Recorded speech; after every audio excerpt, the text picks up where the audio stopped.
Put your head up, play!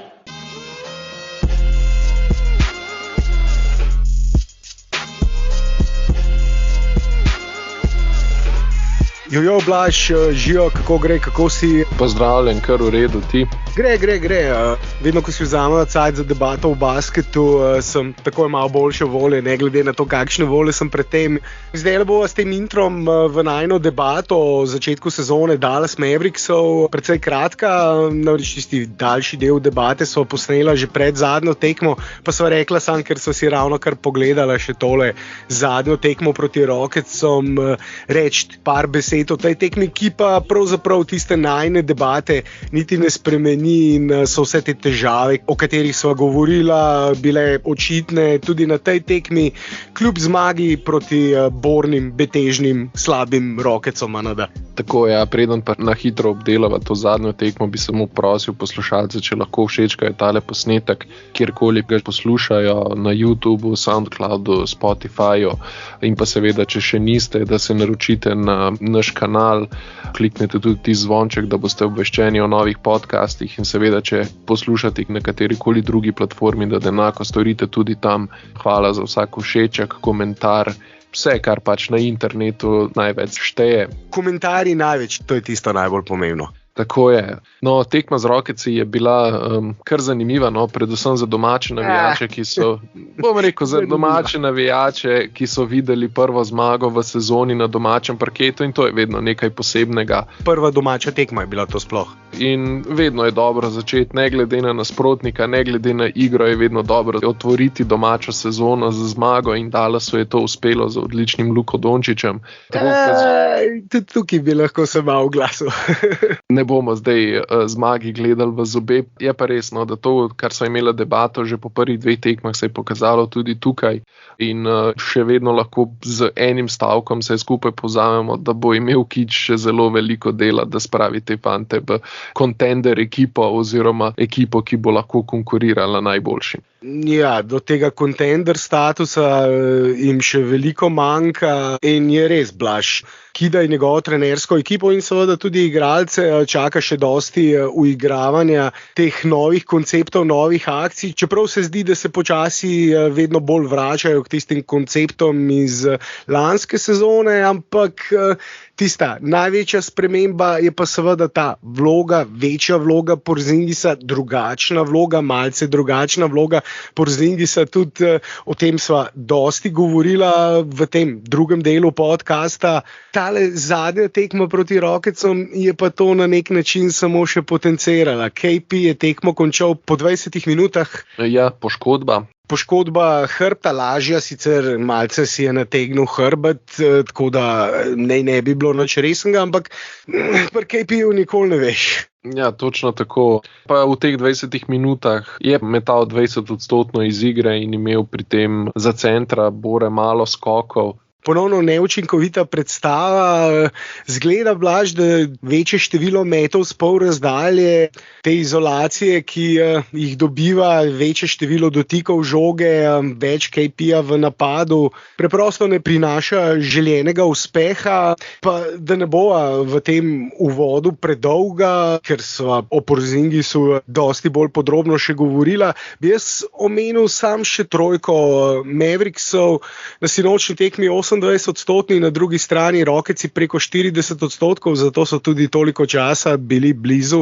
Na koncu so vendarle prevladale izkušnje in talent Dončića na prvem mestu in njegovih soigralcev. Seveda, dejstvo je, da Rocketsi niso resna ekipa, letos tankajo za čim višji pik na naboru in dvomim, da bojo presegli število 20 zmag v sezoni. Bi bil presenečen, če bi jih, zato bi morali z njimi Mavericksi zlahka pomest, ampak če imaš 28% met za 3, je to precej težko. Ko ravno omenjaš met, zdaj po prvih 3 tekmah so 5. najslabša ekipa po učinkovitosti meta za 3, medtem ko mislim, da so 3. ali 4.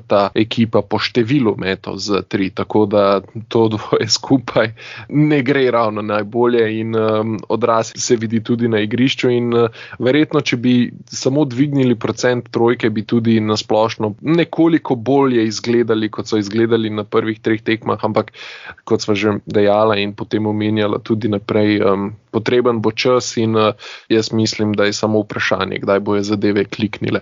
Ja, tale, kot pravijo, regression to the mean, v tem primeru seveda pozitivna regresija, če lahko sploh tako rečem, ampak nekaj povratek na neka njihova povprečja je za pričakovati. Dejansko Luka, Porzingis, Dorian Finney-Smith tudi zelo neučinkovito meče na začetku sezone. Mislim, da bojo vsi dvignili odstotke za 3, ampak tole, kar si omenil, tole diskrepenco, veliko število poskusov, izjemno mizerni odstotki, to je tudi eden izmed razlogov za ta slabši spacing, o katerem so pa tudi dosti govorila v drugem delu podcasta, za to slabšo razporeditev igralcev na parketu, ki pripelje do prevelike gneče pod obročem, ampak eden od razlogov za to je pa seveda tudi ta slabši met za 3, ki dopušča nasprotnikom, da malce bolj zgostijo obrambo pod obročem in morda bo res, tako kot si rekel, bolj uspešen met za 3 rešil tudi del teh problemov in bo vse skupaj izgledalo precej bolje, ampak Blaž, kljub temu pa nisem prepričan, da je to večje število metov s pol razdalje uspešen recept za Dallas Mavericks, te izolacije za KP-ja, o katerih sva tudi govorila, in tukaj je pa tista stvar uigravanja. In mogoče, da ne bova zdaj predolga, lahko kar napoveva ta drug del, ampak sem mislil samo še omeniti, Blaž, ker sva imela tudi eno daljšo debato o zelo glasnem Bobu Vulgarisu, Haralabosu Vulgarisu, ki je ravno pred kratkim imel en dolg intervju z ESPN-om, povedal svojo stran zgodbe, oprav precej umazanega perila iz zakulisja Dallas Mavericksov in v naslednjem podcastu bova pa morala tudi o tem kaj reči. Se strinjaš? Ja, se strinjam, ampak ne danes, naslednjič. Zdaj pa res najbolj, da gremo na ta drugi del. Tokrat se bova držala bolj košarke, kot teh zakulisnih igric, ki so pa tudi zanimive. To je to? Bi še kaj dodal, Blaž? Ne, lahko gremo veselo na delo.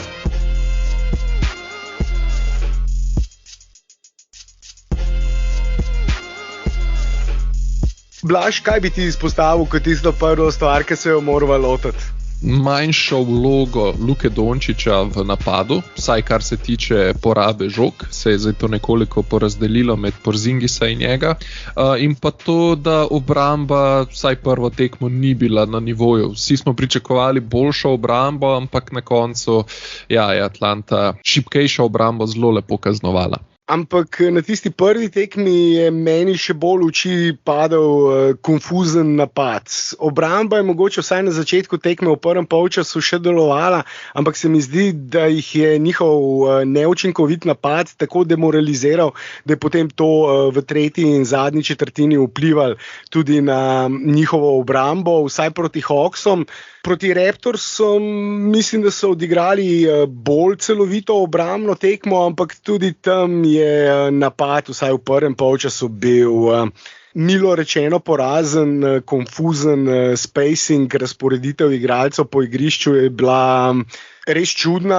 Mnogi so se ob tem praskali po glavi, tudi že na prvi tekmi. Pa če se dotakneva najprej tiste prve stvari, ki si jo omenil, izpostavil kot najbolj pomembno, ta usage rate, delež porabljenih akcij v napadu, mogoče lahko tako prevedemo, se je dejansko, če gledamo zdaj prvi 2 tekmi, pa tudi pripravljalne tekme Luki znižal, Porzingisu pa nekaj zvišal.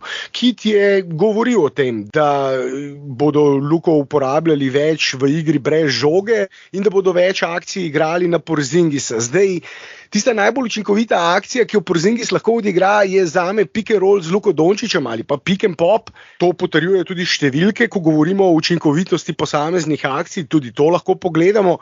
Je to dosti bolj učinkovito kot pa izolacija za Porzingisa s pol razdalje ali pa post-up za Porzingisa izpod obroča, ker je tukaj izjemno neučinkovit. In ravno to smo lahko videli na tisti prvi tekmi, da je šla Lukova manjša poraba žoge nekako na račun Porzingisovih post-upov, pa ne samo Porzingisovih, Blaž.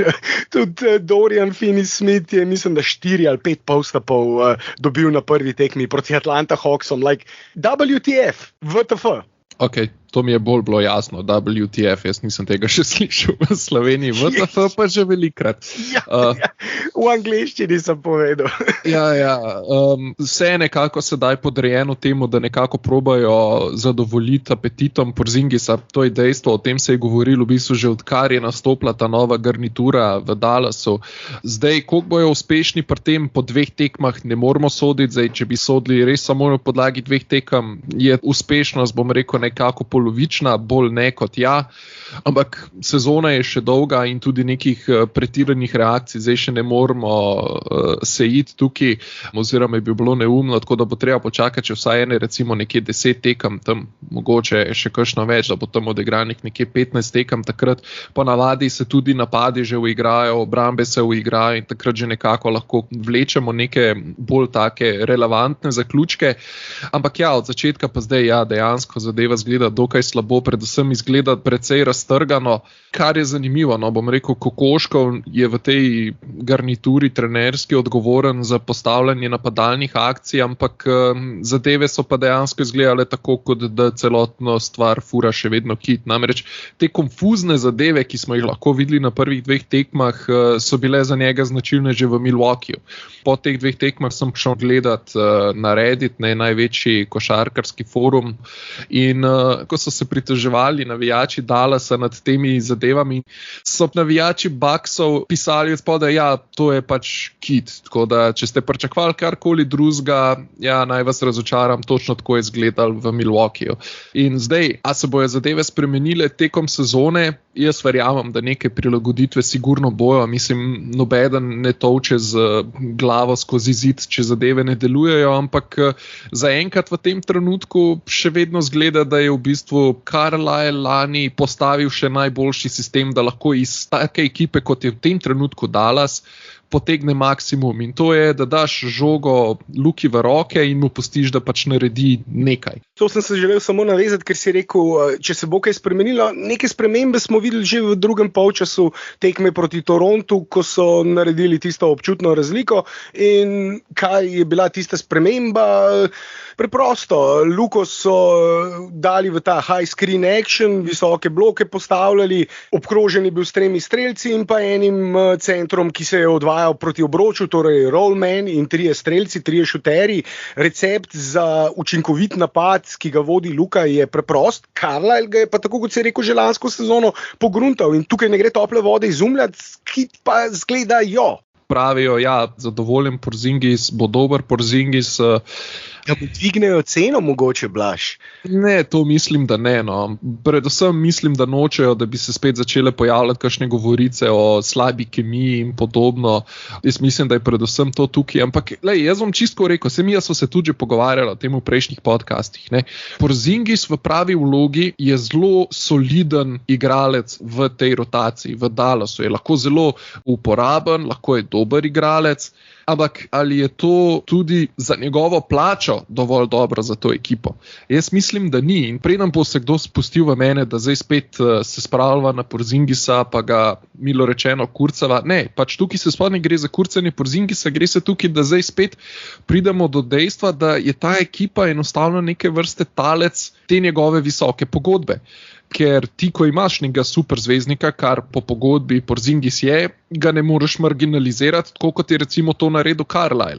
Carlisle ga je dejansko čisto odrezal ven iz igre in zaradi tega je v bistvu tudi prihajal potem do trenj in to je bilo potem tudi eden izmed razlogov, zakaj je Carlisle odšel oziroma se je menjalo celotno vodstvo in bla, bla, bla, bla, bla. Poleg seveda drugih stvari, o katerih smo pa tudi že zelo veliko razglabljali. Samo iz vidika, kaj vidimo na parketu, je bil to eden izmed razlogov. Ne?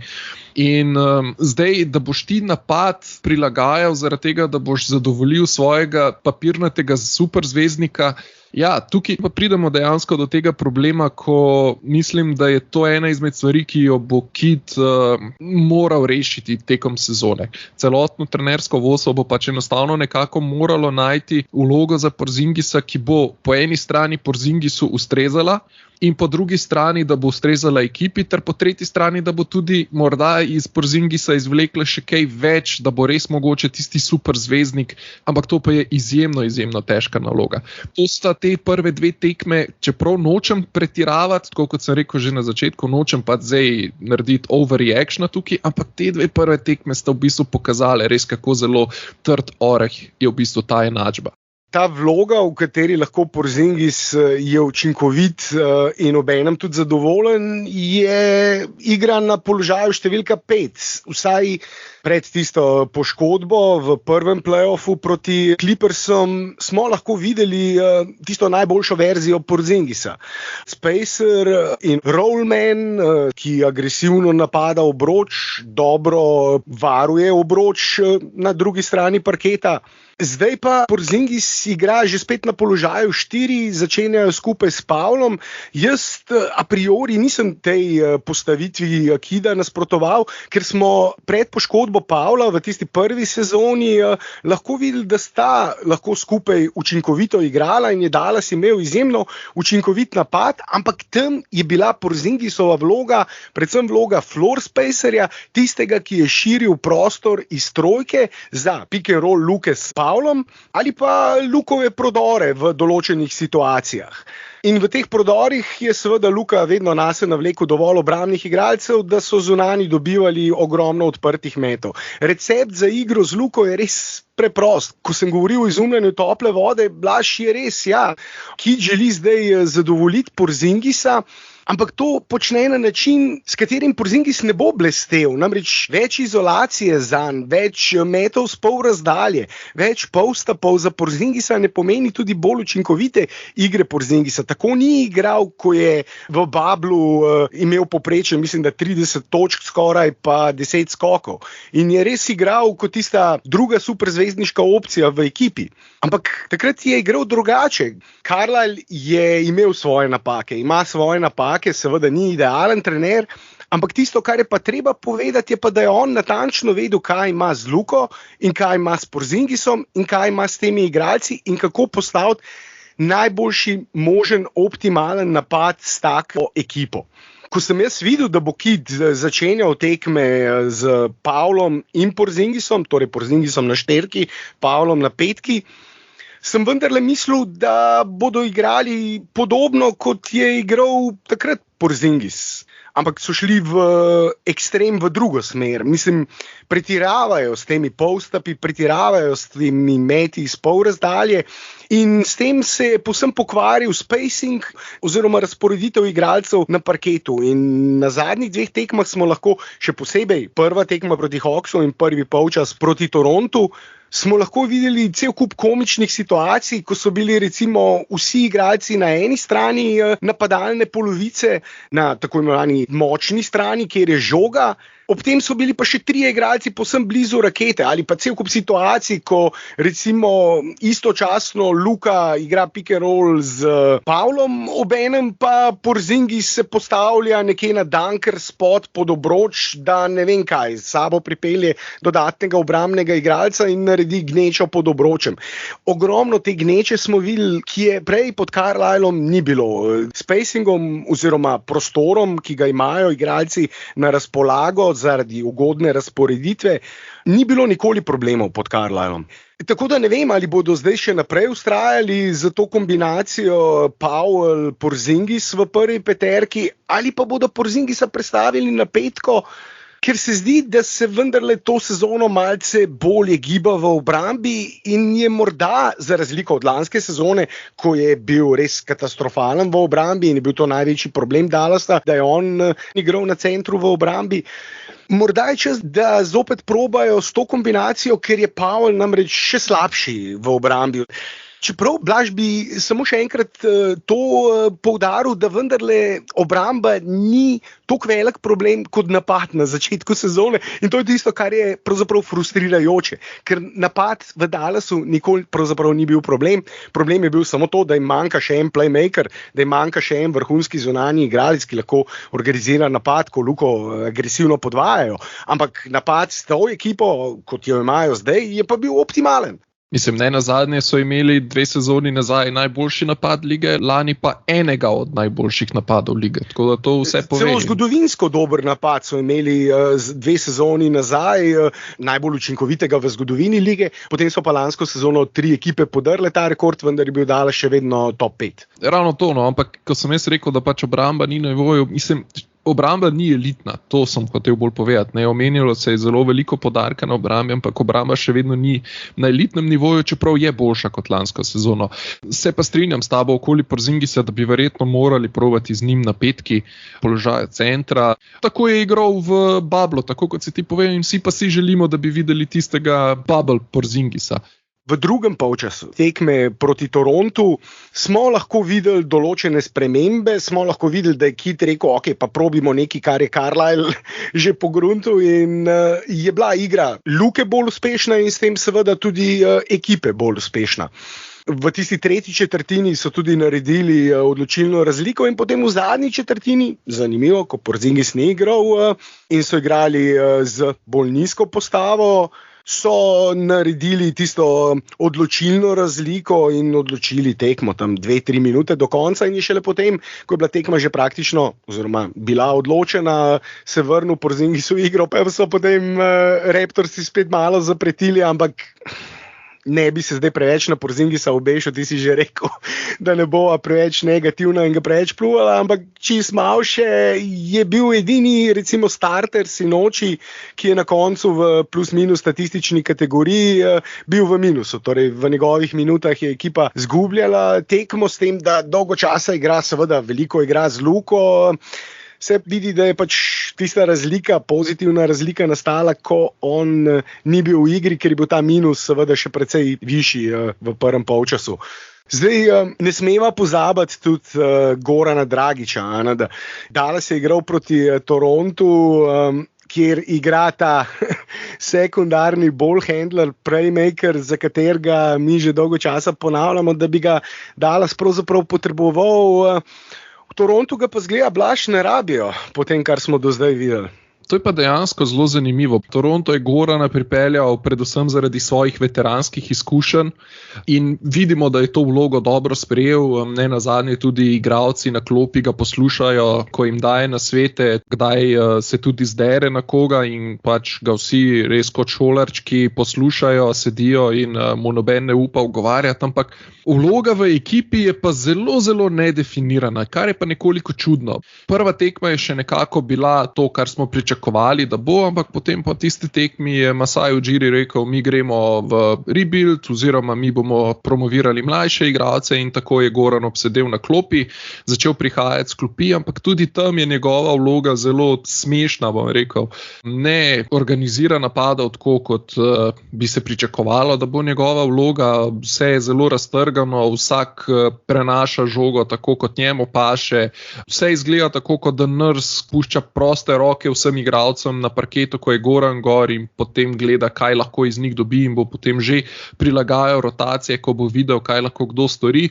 Ampak zanimivo je to predvsem iz vidika, da ti želiš Gorana postaviti v tako imenovano izložbo, želiš mu nekoliko dvigniti ceno za to, da lahko njegovo pogodbo potem visoko zamenjaš, visoko v relativnem smislu, ampak tukaj so pa storili ravno nasprotno, vsaj zdaj na začetku, se pravi, znižali so mu vlogo in dejansko mu na nek način tudi nižajo ceno.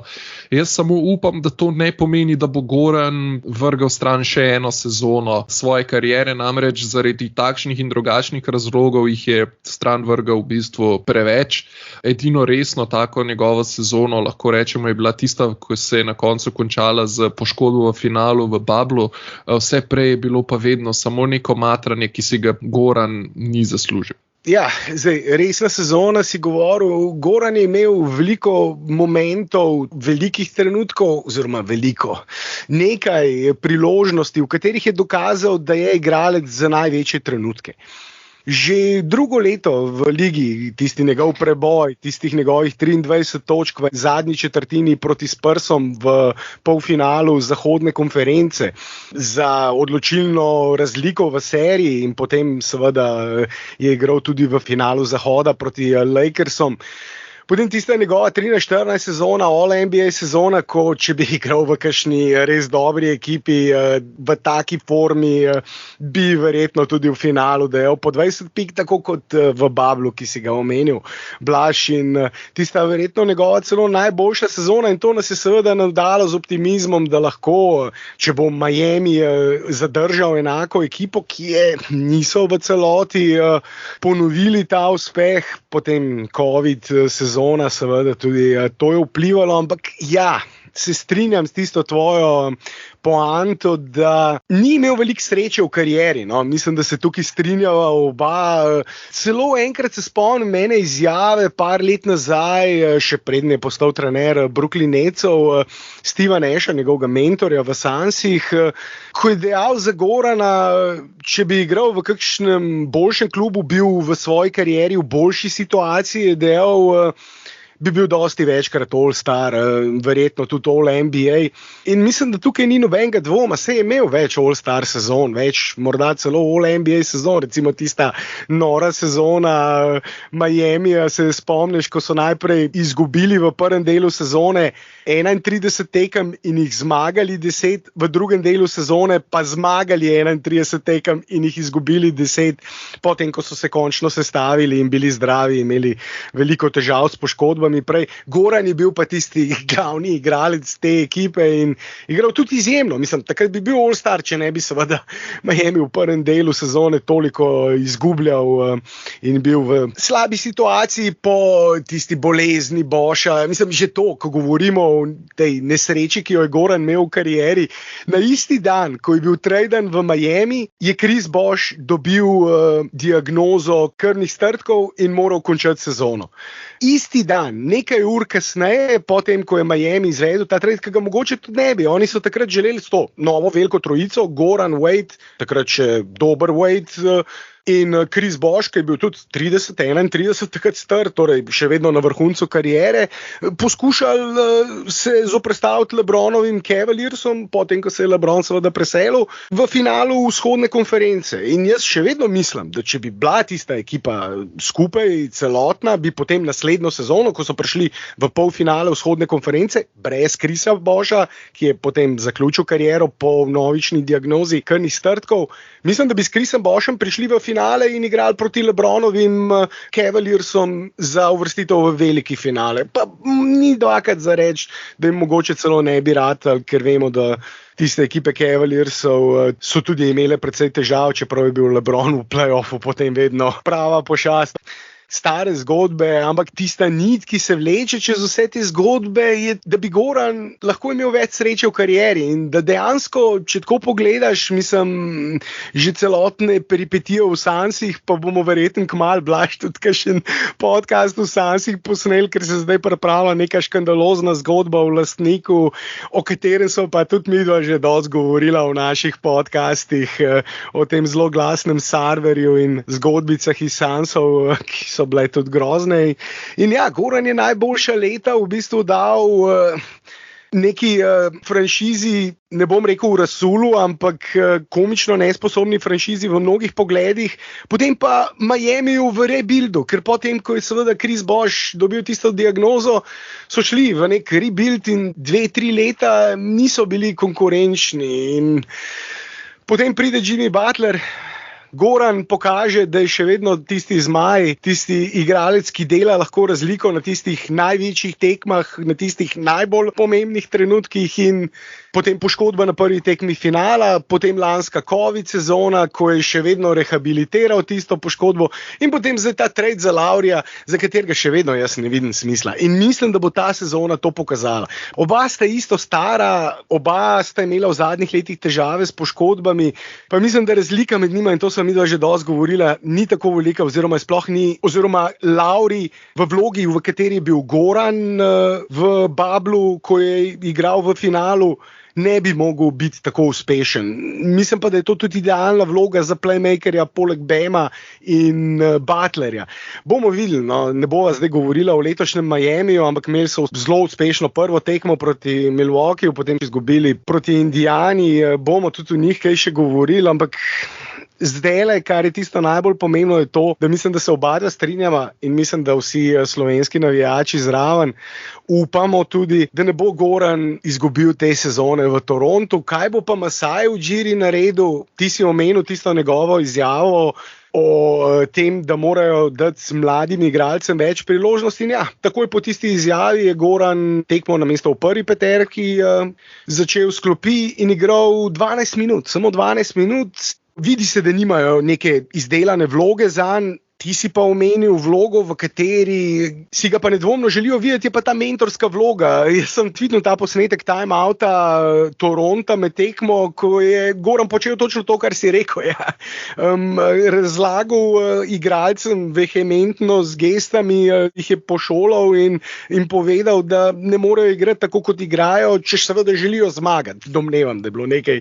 V tem kontekstu sem videl Fred VanVleet, ki je sedel na klopi, je samo z glavo kimal. Tiho je bil pa z glavo, ker mu je jasno. Fred VanVleet je igralec, ki je igral pomembno vlogo v šampionskih Raptorsih par let nazaj. Goran pa nima prihodnosti v tej ekipi, saj ne na parketu, to je jasno. Nick Nurse ima direktivo Masaija Ujirija, domnevam, igrati morajo mladi, oni morajo dobivati priložnost, Nick Nurse jim več kot očitno dovoljuje, da počnejo na parketu karkoli si želijo. Napad Toronto Raptorsov je tudi med najslabšimi v ligi po številkah in po tem eye-testu, po tem, kar vidimo na parketu, kar smo lahko videli proti Mavericksom. To je ekipa, ki bi znala letos verjetno celo tankati, čeprav zdaj seveda tudi 10. mesto še prinaša ta play in to smo pa že rekli v naših napovedih. Na vzhodu je za 10. mesto lahko dovolj tudi 30, 31, 32 zmag. To je številka, ki je temu Torontu dosegljiva, ampak tako kot so pa zdaj postavljeni in seveda s tako vlogo, kot jo ima Goran zdaj na parketu in borno minutažo, 3 meti v 14 minutah, s tem ne more on imeti kakšnega resnega vpliva na igro. Ne vem pa, če morda ne bi res mogoče Masai Ujiri rekel, saj v slačilnici mi dela red, te mlade fante drži na kratkih vrvicah, da ne bojo zbezlali mentalno, če tako rečem, da jih pošola takrat, kaj treba. Mogoče se ga pa splača zadržati celo sezono v tej vlogi in jaz res upam, Blaž, da ne bo se to zgodilo, ker to bi bilo res škoda. No? Mislim, da Gorana, ker se mi zdi fizično, če pogledam kakšne akcije v obrambah, ko se recimo potrudi, ker se mi zdi, da se ne trudi ves čas, ker mu je jasno, kakšna je njegova vloga na parketu zdaj, ampak ko se mi zdi, da je fizično, da je zdrav, da je pripravljen in da bi lahko v dobri ekipi še vedno delal razliko. Ja, res škoda, glede na poročanje nekaterih novinarjev iz Dallasa, da ni Goran že po noči sedel na avion skupaj z svojimi novimi soigralci. Mislim, da je to nekaj, kar si vsi, predvsem slovenski navijači, želimo videti Gorana in Luko še enkrat zaigrati skupaj pod taktirko Kokoškova, če smo že čisto na tem, bi bilo kar zanimivo, ampak več kot očitno pač do te menjave še kar nekaj časa ne bo prišlo, če sploh bo prišlo. Dejstvo je, da pri Dallasu si ga želijo, ampak ne za ceno, ki jo zahteva Masai Ujiri. Tako da ja, dejansko bomo videli. Jaz res ne privoščim Goranu, tako kot ti ne, tako kot tudi ostali, ki spremljamo NBA, v bistvu njegove začetke že praktično vseh 13-14 let, nekaj takega. In ja, če je imel kateri igralec ogromno smole v svoji karieri, je to on. Pa ponavadi to rečemo za igralce, ki so imeli veliko poškodb, pa niso izkoristili svojega potenciala. Goran pa je izkoristil svoj potencial, ampak je vedno imel smolo, da je bil v čudnih oziroma slabih ekipah za njega, s katerimi ni mogel doseči več, kot je dosegel, ampak ja, žal, to je tudi del športa, to je del tega biznisa v NBA-ju. Nekoliko sreče moraš imeti tudi na ta račun in samo držimo lahko pesti, da bo Goran preden konča kariero imel še kakšno možnost za igrati v finalu, še kakšno možnost za prstan, ampak ja, bomo morali na to še nekoliko počakati, da vidimo, kaj se izcimi. Ja, zaenkrat vse, kar lahko počneva, je spekuliral, ampak ja, jaz sem bil tudi med tistimi, ki so upali, da bo Goran že po noči poletel skupaj z Luko v Dallas, da dosežejo nek deal, tako kot so ga za Porzingisa, če se spomniš, tisti deal, tisti dogovor so sklenili, ko so Mavericksi gostovali v New Yorku pri Knicksih, potem naslednji dan smo zvedeli novico, da je bil Porzingis traden, vse so se dogovorili, pa ja, po tem tekmi med tekmo, kaj pa vem kdaj natančno, ampak takrat so se zmenili in jaz sem upal, da bi mogoče kaj podobnega lahko zdaj naredili, ampak žal ne, ja, in res je škoda, da vsaj zdaj na začetku sezone mora nekako Goran zapravljati čas v hladnem Torontu, mislim, da mu tudi klima tam ne ustreza preveč. Kontrast tudi tukaj med Miamijem in Torontom je ogromen, tako da iz toplega Miamija, kjer lahko tudi, ko je pri nas zima, se tam v kratkih hlačah in kratkih majicah sprehajaš in verjetno bi mu tudi klima v Dallasu bolj prijala, ne samo soigralci in vloga v ekipi. Tisto, kar so pa midva že dosti govorila, pa mogoče lahko s tem tudi zaključiva, dejstvo je, da Dallas rabi še enega playmakerja. Jaz mislim, da Goran lahko igra še na zelo visokem nivoju, zdaj ne seveda 30 minut na tekmo, ampak 20 do 25 minut in mislim, da bi v tej vlogi lahko bil v Dallasu ali pa v kateri drugi ekipi še zelo koristen. Zdaj, seveda, dokler ga ne vidimo v tej vlogi, dokler ga ne vidimo v primerni vlogi sploh igrati, lahko sam že spet tudi o tem samo spekuliramo, ampak mislim, da lahko in jaz samo upam, da bo dobil priložnost in da bo dobil to priložnost v Dallasu, da bojo le izpeljali ta trade, tako kot si rekel, Blaž. Vsi hočemo Luko pa Gorana še enkrat skupaj videti.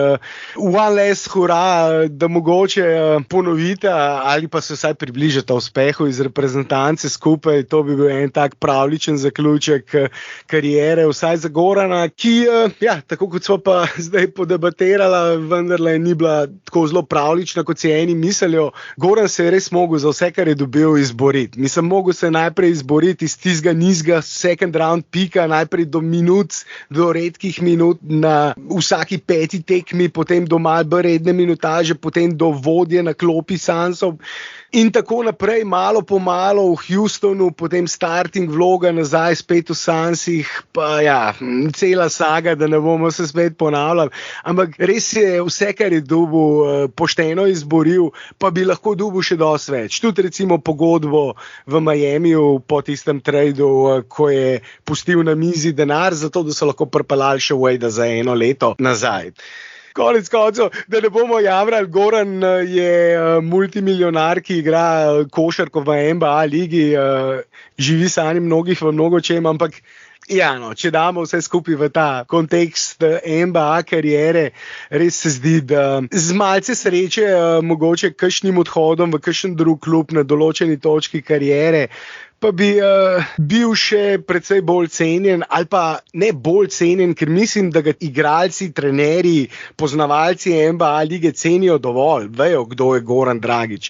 Ampak cenjen v teh širših navijaških krogih na široko, recimo na drugi strani Atlantika ali pa na nek način tudi v Evropi, čeprav je tudi tukaj vse povedal svojo predstavo na Eurobasketu 2017, ko je bil verjetno v tistem trenutku najboljši evropski igralec, pa da ne bova zdaj začela nove debate. Dodaj še kaj, mogoče ti potegam pentlo podcej, če sem jaz mogoče preveč raztrgan deloval, pa potem mogoče zaključiva, ali bi še kakšno topiko načela? Ne, jaz mislim, da lahko zaključiva. Nekoliko so poanalizirali prve 2 tekmi Dallasa, lepo sva nekoliko osvetlila situacijo z Goranom. Nažalost, Vlatko Čančar še ni dobil priložnosti za igro v tej sezoni, ampak upam, da si jo slej ko prej bo izboril. Ja, Blaž, tudi Čančar, nekaj nesreče na začetku sezone, ključne sezone, prelomne sezone, zanj, ko bi si mogel izboriti redno mesto v rotaciji, pa lažja poškodba boka na zadnji pripravljalni tekmi in je mogel zdaj uvodne tekme izpustiti, sploh ni bil v postavi.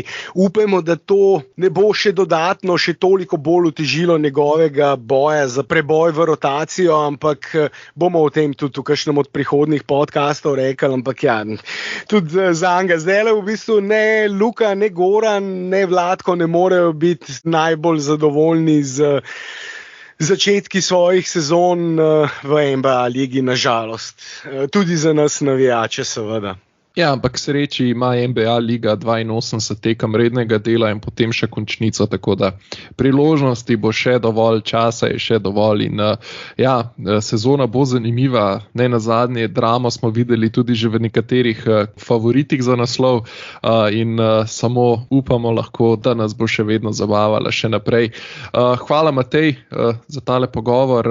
Seveda hvala tudi meni, ker sem govoril s tabo. Na tej točki mislim, da lahko zaključiva, razen če bi ti mogoče še kaj povedal, ker vem, da ti imaš ponavadi največ za povedati. Ne, jaz sem v bistvu zdaj hotel reči, da upam, da bo Kit pustil Luki, da je Luka, da igra kot Luka in da ga ne bo preveč limitiral, ampak da se ne bo vračala zdaj na topike, ki smo jih pravzaprav že obdelala. Bom tudi jaz se sam zahvalil poslušalcem za poslušanje in vklepaju še lajke in naročnine, če tega še niste storili, seveda. Pa ti rekel živijo in se kmalu spet slišo, Anada. Tako je. Ajde. Ajde.